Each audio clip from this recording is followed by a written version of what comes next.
ചോദ്യം ചോദിക്കാൻ പറ്റില്ല എന്ന് പറയും. ഇന്നലെ ജോൺ ബ്രിട്ടാസ് പറഞ്ഞത് അങ്ങാണ് ഏറ്റവും കൂടുതൽ വാർത്താ സമ്മേളനം നടത്തിയെന്നാണ്. അങ്ങനെ നടത്തിയ ആൾ മാധ്യമപ്രവർത്തകർ ചോദ്യം ചെയ്യുന്നതാണ് മോശമാണ് ചെയ്യേണ്ടത്. ആളുകളെ വിളിച്ചു ചോദ്യം ചെയ്യുന്ന സമയത്ത് മലയാള മാധ്യമങ്ങൾ ആഘോഷിച്ച ഒരു സംഭവത്തിൻ്റെ ചിത്രമാണ്. ഒരു ചാനൽ റിപ്പോർട്ടർ വാർത്താ സമ്മേളനം അവസാനിപ്പിച്ച് പോകുമ്പോൾ പിന്നാലെ നടന്ന് പിണറായി വിജയനെ ചീത്ത വിളിക്കുന്ന ഒരു വാർത്താ സമ്മേളന നാടകത്തിൻ്റെ അനന്തരമായി കണ്ട കാഴ്ച. ഇന്നലെ ചാനലുകളും ഇന്ന് പത്രങ്ങളും കണ്ട് ഇതൊക്കെ കണ്ട് സ്തംഭിച്ചിരിക്കുകയാണ് ഞാൻ.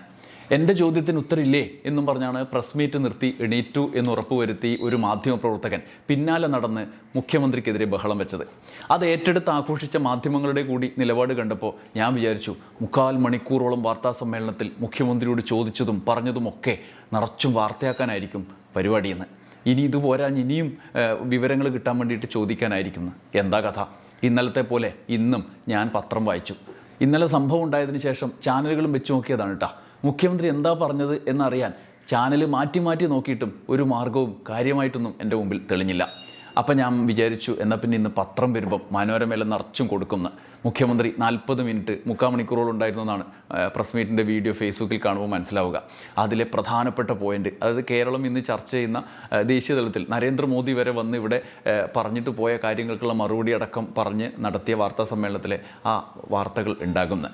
മുഖ്യമന്ത്രി പ്രസ് മീറ്റ് നടത്തുന്നു എന്ന് ചാനലിലൂടെ അറിഞ്ഞത് തന്നെ ഈ ചാനലുകളിലെ ധാർഷ്ട്യ വാർത്തകൾ കണ്ടപ്പോഴാണ്. പക്ഷേ എന്തൊരു ദുർഗതിയാണ് മലയാളം വായിക്കുന്ന ചാനലുകൾ കാണുന്ന ആളുകളുടെ അവസ്ഥ. സോഷ്യൽ മീഡിയയിൽ മാത്രം ഒതുങ്ങുന്ന ഒരു വാർത്താ സമ്മേളനം. ഈ സാഹചര്യത്തിൽ 3 കാര്യങ്ങളാണ് നമ്മൾ ഈ വീഡിയോയിൽ നോക്കുന്നത്. എല്ലാ ആകാംക്ഷയുടെയും ആദ്യം തന്നെ ഇന്നലെ നടന്ന പ്രസ് മീറ്റിലെ അന്തർനാടകമാണ് ആദ്യം.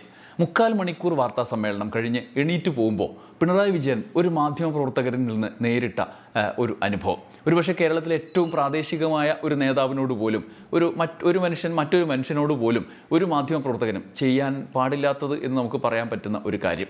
കേരളത്തിൻ്റെ ചരിത്രത്തിൽ അങ്ങനെ ഒരു സംഭവമുണ്ടോ എന്ന് പോലും സംശയമാണ്. പിണറായിയുടെ കോലം കത്തിക്കാൻ വേണ്ടി പ്രതിപക്ഷ സംഘടനകൾക്കൊപ്പം അണിനിരുന്ന ആളാണ് ചോദ്യം ചോദിക്കുന്നത് എന്നെല്ലാം പറഞ്ഞ ചിത്രങ്ങളും ദൃശ്യങ്ങളും ഒക്കെ പ്രചരിപ്പിക്കപ്പെടുന്നുണ്ട്. എതിരാളികൾ, പ്രത്യേകിച്ചും CPIM-ൻ്റെ പ്രവർത്തകരൊക്കെ അങ്ങനെ ചെയ്യുന്നുണ്ട്. പക്ഷേ അതൊന്നും കാര്യമുള്ളതല്ല. കാരണം ഓരോ ജോലിയിൽ പ്രവേശിക്കുമ്പോഴും അയാളുടെ വ്യക്തിത്വം രൂപീകരിക്കപ്പെടുന്ന ഭൂതകാലത്ത് ഓരോ പാർട്ടിയിലൊക്കെ പ്രവർത്തിച്ചവരായിരിക്കും ഭൂരിഭാഗവും. പക്ഷേ ഒരു തൊഴിൽ വരുമ്പോൾ ആ തൊഴിലിൻ്റെ പ്രവർത്തനമാണ് നോക്കേണ്ടത്. അവിടെ നടത്തുന്ന ഇടപെടൽ നോക്കിയാൽ മതി. എന്തായാലും നമ്മുടെ വിഷയം മൂപ്പരുടെ ഐഡൻറ്റിറ്റി അല്ലാത്തതുകൊണ്ട് അതിലേക്ക് കടക്കുന്നില്ല. 3/4 മണിക്കൂർ നേരം ഒരു സംഘത്തിന് മുന്നിൽ ഇരുന്നിട്ട് അവരുടെ ചോദ്യങ്ങൾ കേട്ട് മറുപടി പറഞ്ഞ് സമയം തീർന്ന് എണീറ്റ് പോകുന്ന 75 വയസ്സുള്ള കേരളത്തിൻ്റെ മുഖ്യമന്ത്രിയോട് ചെയ്തുകൂടാത്ത കാര്യമാണ് ചെയ്തത്. പിണറായിയുടെ ആത്മസംയമനത്തിൻ്റെ മികവ് പ്രകടിപ്പിച്ച് അദ്ദേഹം തിരിച്ചു വന്ന് അവിടെ ഇരുന്ന് വീണ്ടും അവരോട് വിശദീകരിക്കാൻ തയ്യാറായി എന്നത് പോസിറ്റീവായ കാര്യം തന്നെയാണ്. എന്നാൽ ഇത്രയും നാൾ നടത്തിയ വാർത്താ സമ്മേളനങ്ങൾ പോട്ടെ, ഈ വാർത്താ സമ്മേളനത്തിലും പിണറായി പറഞ്ഞ കാര്യങ്ങളിൽ ഒരേ ഒരു വരി വാർത്തയായി ഈ ചാനലുകളും പത്രങ്ങളും കൊടുത്തോ? മുഖ്യ നിരയിലുള്ള ചാനലുകളും പത്രങ്ങളിലും ഭൂരിഭാഗവും കൊടുത്തവരുണ്ട് കേട്ടോ, എല്ലാവരെയും അല്ല പറയുന്നത്. മുഖ്യമന്ത്രി ചൂടായി എന്ന ഇന്നലെ നിർമ്മിച്ച ആ കുക്ക് ചെയ്ത ആ വാർത്തയല്ലാതെ FCRA നിയമ ഭേദഗതിയും നരേന്ദ്രമോദിയുടെ കേരളത്തിനെതിരായി നടത്തിയ പ്രസ്താവനകളും അടക്കം മുഖ്യമന്ത്രി വിശദീകരിച്ച ഒരു കാര്യവും വാർത്തയായി വന്നില്ല. ചോദ്യം ചോദിക്കാൻ ദാഹിച്ച് എൻ്റെ ചോദ്യം ഇത് അനാഥമായി പോകുന്നേ എന്ന് പറഞ്ഞ് നിലവിളിച്ച ആ മാധ്യമ പ്രവർത്തകൻ അടക്കമുള്ള ആളുകൾ വെറും ഉപകരണങ്ങളാണോ എന്ന സംശയം ബാക്കിയാകുന്നത് ഇതിന് ശേഷം അവരവരുടെ ചാനലുകളും പത്രങ്ങളും നോക്കുമ്പോഴാണ്. കാരണം അവരുടെ ഉദ്ദേശം ആ പ്രതികരണങ്ങൾ വാർത്തയാക്കലായിരുന്നില്ല, മറ്റൊരു പ്രതികരണം ഉണ്ടാക്കി അത് വാർത്തയാക്കലായിരുന്നു എന്ന് സംശയിക്കാവുന്ന സാഹചര്യമുണ്ട്. ആ വാർത്താ സമ്മേളനത്തിൻ്റെ വിശദാംശങ്ങൾ ഇപ്പോൾ പുറത്തു വന്നിട്ടുണ്ട്. ആദ്യം നമുക്ക് അവർ എങ്ങനെയാണ് റിപ്പോർട്ട് ചെയ്തത് എന്നതിന് മുമ്പ് വാർത്താ സമ്മേളനത്തിൽ എന്താണ് മുഖ്യമന്ത്രിയുടെ സാഹചര്യം അതുകൂടി നോക്കിക്കഴിഞ്ഞാൽ ഇന്നലത്തെ നാടകത്തിൻ്റെ അണിയറയിൽ എന്തായിരുന്നു എന്ന് മനസ്സിലാകും. ഷിബു ഗോപാലകൃഷ്ണൻ ഫേസ്ബുക്കിൽ അത് കുറിച്ചിട്ടുണ്ട്. അതിലെ പ്രധാന പോയിന്റുകൾ ഇവയാണ്. മുഖ്യമന്ത്രിയുടെ വാർത്താ സമ്മേളനങ്ങളുടെ ശരാശരി സമയം 40 മിനിറ്റ്. ആദ്യ 20-25 മിനിറ്റ് മുൻകൂട്ടി തയ്യാറാക്കിയ കുറിപ്പ് വായിക്കും, വികസന കാര്യങ്ങളോ പ്രതികരണങ്ങളോ ഒക്കെ പറയും. ബാക്കി 15-20 മിനിറ്റ് ചോദ്യങ്ങൾക്ക് മാറ്റിവെക്കും. ശരാശരി 12 ചോദ്യങ്ങളാണ് സാധാരണ ഉണ്ടാവാറുള്ളത്. ഈ കൊല്ലം പ്രസ് മീറ്റിലും ഈ കൃത്യത ഉണ്ടായിരുന്നു. 25 മിനിറ്റ് വിശദീകരണം, പിന്നീട് സംസ്ഥാനം കടക്കെണിയിലാണ് എന്ന ആരോപണങ്ങൾ അടക്കം നിരത്തി പ്രധാനമന്ത്രിയുടെ വാദം തള്ളിക്കളയുന്നു. ബാക്കി 15 മിനിറ്റിൽ 7 പ്രധാന ചോദ്യങ്ങൾ ഉയർന്നു. ആദ്യ ചോദ്യങ്ങൾക്ക് വിശദമായ മറുപടി ആവശ്യമായി വന്നു, വിശദമായി ചോദിക്കുന്നു. എണ്ണം 7 ചുരുങ്ങി. അങ്ങനെയാണ് 10-15 ചോദ്യം വരുന്നത്, 7 ചുരുങ്ങി. അതിൽ ഒരെണ്ണം ദേശാഭിമാനി, ഒരെണ്ണം കൈരളി, 2 എണ്ണമല്ലേ ഉള്ളൂ. ആരോപിച്ചത് ദേശാഭിമാനി കൈരളിയും മാത്രം ചോദിച്ചതിനാണ് മറുപടി എന്നാണ്. ബാക്കി 5 ചോദ്യങ്ങളും Asianet, Manorama, Mathrubhumi, 24 news, reporter TV. അപ്പോൾ 7 ആയല്ലോ.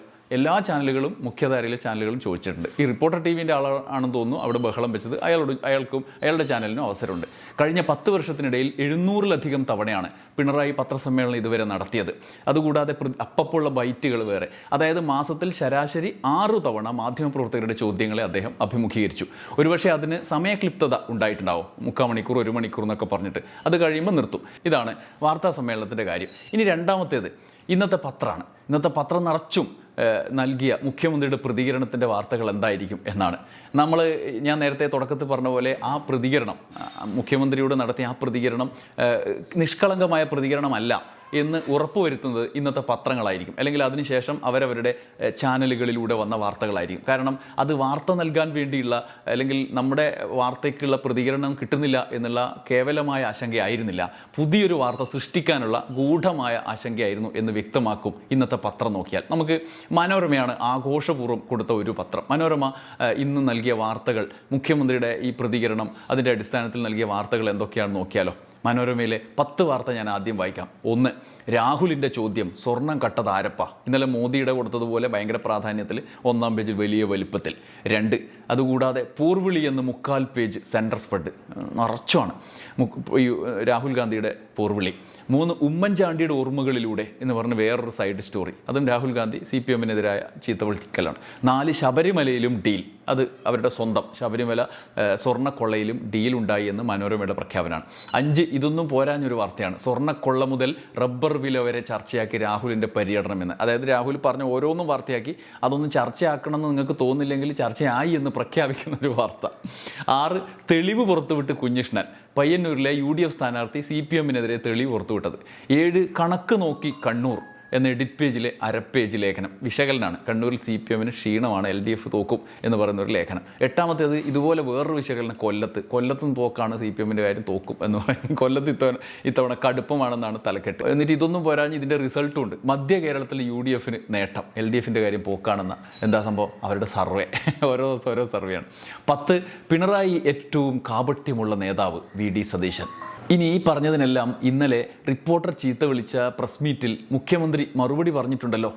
എന്തെങ്കിലും കൊടുത്തിട്ടുണ്ടോ? അതായത് ഉത്തരം കിട്ടുന്നില്ല എന്ന് പറയുന്ന പ്രശ്നങ്ങളിൽ SDPIയോ അല്ലെങ്കിൽ നരേന്ദ്രമോദിയുടെ വരവോ, രാഹുൽ ഗാന്ധി ഈ പറഞ്ഞ സ്വർണ്ണക്കൊള്ളയോ, വയനാടോ, കേരളത്തിൻ്റെ സാമ്പത്തിക സ്ഥിതി, ഇതൊക്കെ മൂപ്പര് പറഞ്ഞിട്ടല്ലോ. അപ്പം അത് കൊടുത്തിട്ടുണ്ടോ? മിനിമം ബാലൻസ് ചെയ്യാനെങ്കിലും. ഞാൻ കുറേ തപ്പി നോക്കി. രാഹുലും സതീശനും BJP-ക്കാരും ഒക്കെ ഉയർന്നു നിൽക്കുന്ന പത്രത്തിൽ അവരുന്നയിച്ച കാര്യങ്ങൾക്കെല്ലാം മറുപടി പിണറായി പറഞ്ഞിട്ടല്ലോ. അത് കൊടുത്തിട്ടുണ്ടോ?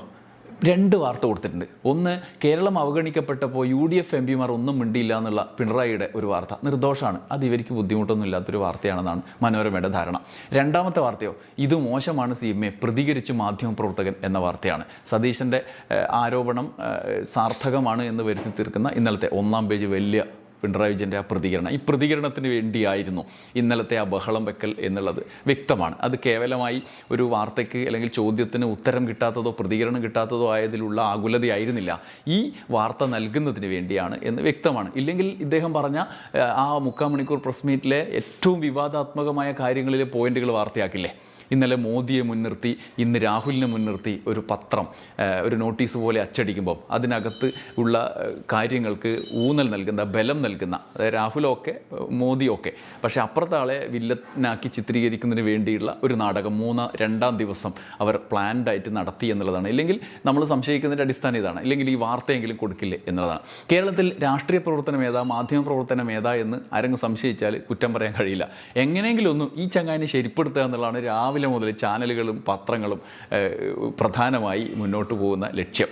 എന്തായാലും സംഭവം അത്ര പന്തിയല്ല. പക്ഷേ വാർത്താ സമ്മേളനത്തിലെ വാർത്ത റിപ്പോർട്ട് ചെയ്യാതെ റിപ്പോർട്ടർമാരെ വെച്ചുള്ള ഈ കളിക്കപ്പുറത്ത് പിണറായി വീണ്ടും ചോദിച്ചുകൊണ്ടേയിരിക്കുന്നുണ്ട്.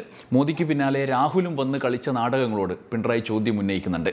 ഭൂരിഭാഗം ചാനലുകളും പത്രങ്ങളും പ്രസിദ്ധീകരിച്ചില്ല, എന്നാലും മാതൃഭൂമിയുടെ ഉൾപേജിൽ ആ ചോദ്യങ്ങളുണ്ട്. ഇതൊന്നും കണ്ടല്ല ഞങ്ങളുടെ പ്രചരണം എന്ന് പ്രഖ്യാപിച്ചുകൊണ്ടാണ് പിണറായി ചോദ്യം ചോദിക്കുന്നത്. അവരൊക്കെ മുക്കിയാലും അതെന്താണ് എന്ന് നമുക്ക് നോക്കിയാൽ. ഒന്നാമത്തേത്, പിണറായിയുടെ ആ ചോദ്യങ്ങളിൽ 3 പ്രധാനപ്പെട്ട പോയിന്റുകളാണുള്ളത്. ഒന്നാമത്തേത് വയനാട്. പിണറായി ചോദിക്കുന്നു, പ്രതിപക്ഷ നേതാവേ, അങ്ങയോട് ഞാൻ 5 ദിവസം മുമ്പ് ഒരു ചോദ്യം ചോദിച്ചിരുന്നു. മുണ്ടക്കൈ ചൂരൽമല ദുരന്തബാധിതരെ സഹായിക്കാൻ കോൺഗ്രസ് പാർട്ടി പിരിച്ച പണം എത്ര? ഏത് ബാങ്കിലാണ് ആ പണം?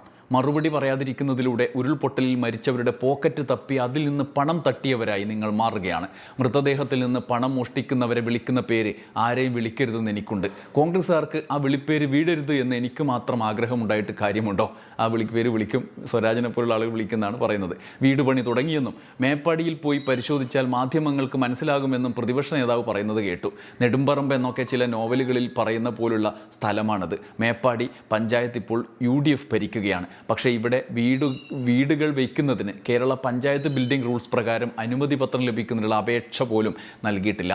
വീടോ കെട്ടിടമോ നിർമ്മിക്കുന്നതിനുള്ള മുന്നുപാധി ബന്ധപ്പെട്ട തദ്ദേശ സ്ഥാപനത്തിൽ നിന്ന് അനുമതി പത്രം ലഭ്യമാക്കുക എന്നതാണെന്ന് അറിയാത്ത വണ്ണം അജ്ഞനാണോ പ്രതിപക്ഷ നേതാവ്? നിന്ന നിൽപ്പിൽ കള്ളം പറഞ്ഞ് തപ്പാൻ നോക്കുന്നവരെ നുണയൻ എന്നല്ലാതെ എന്താണ് വിളിക്കേണ്ടത് എന്നാണ്. ഇനി രണ്ടാമത്തെ കാര്യം സംവാദമാണ്. മുഖ്യമന്ത്രി സംവാദത്തിന് തുടക്കമിട്ടു അദ്ദേഹത്തിൻ്റെ ഫേസ്ബുക്കിൽ. VD സതീശൻ കഴിഞ്ഞ ദിവസം സംവാദത്തിന് തയ്യാറാണ് എന്ന് വലിയ തോതിൽ വെല്ലുവിളിച്ചിരുന്നു. എന്നാൽ മുഖ്യമന്ത്രി സംവാദത്തിന് തയ്യാറാണ് എന്ന് പറഞ്ഞുകൊണ്ട് ഫേസ്ബുക്കിൽ കഴിഞ്ഞ 5 വർഷത്തെയും 10 വർഷത്തെ അതടക്കമുള്ള കഴിഞ്ഞ സർക്കാരിൻ്റെ ഈ തെരഞ്ഞെടുപ്പിൽ വിലയിരുത്താനുള്ള പ്രധാന പോയിന്റുകൾ ഫേസ്ബുക്കിലിട്ടു. ഇതിന്മേൽ സംവാദത്തിന് വെല്ലുവിളിച്ചു. വികസന കാര്യത്തിലുള്ള സംവാദം വേണമെന്ന് താങ്കൾക്ക് തോന്നിയത് വളരെ നല്ല കാര്യമാണ്. ഇന്നലെ രാവിലെ 9 മണി മുതൽ ആ സംവാദം തുടങ്ങിക്കഴിഞ്ഞു. സർക്കാരിൻ്റെ 10 വർഷത്തെ നേട്ടങ്ങൾ ഞാൻ എൻ്റെ ഫേസ്ബുക്കിൽ കുറിച്ചിട്ടുണ്ട്. അതിൽ തർക്കമുണ്ടെങ്കിൽ പറയണം, വിമർശനമുണ്ടെങ്കിൽ ചൂണ്ടിക്കാണിക്കണം. സംവാദം നമുക്ക് തുടരാം. വൈകിയാണെങ്കിലും നല്ല ബുദ്ധി തോന്നിയല്ലോ എന്നാണ്. മൂന്നാമത്തേതാണ് അദ്ദേഹം ഉന്നയിക്കുന്ന പ്രധാനപ്പെട്ട പോയിന്റ്, ശബരിമല.